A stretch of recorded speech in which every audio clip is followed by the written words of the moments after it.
મોરબીના jail road અને બોરીચા વાસ વિસ્તારમાં અસામાજિક પ્રવૃત્તિ સાથે જોડાયેલ શખ્સો દ્વારા સરકારી જમીન ઉપર દબાણ કર્યું હતું.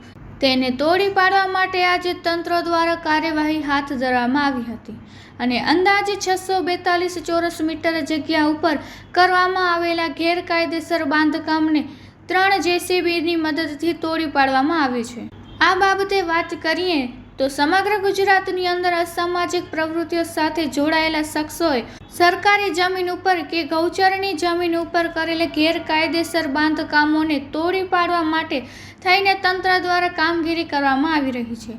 તે દરમિયાન મોરબી શહેરના બોરીચા વાસ વિસ્તારમાં રહેતા ભરત ઉર્ફે BK કાળુભાઈ બોરીચા તથા જીગર નામના 2 શખ્સો કે જેની સામે મારામારી, પ્રોહિબિશન વગેરેના ગુના નોંધાયેલા છે. આ શખ્સો દ્વારા જુદી જુદી 4 જગ્યા ઉપર 3 પાકા મકાન અને 1 જગ્યાએ પતરાની આડસ કરીને ડેલા જેવું દબાણ કર્યું હતું.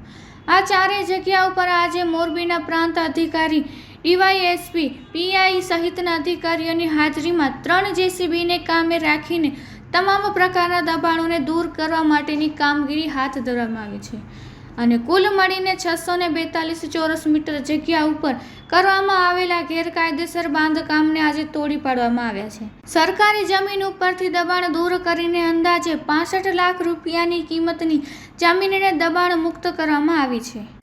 Report by Shrikant Patel, Kutch.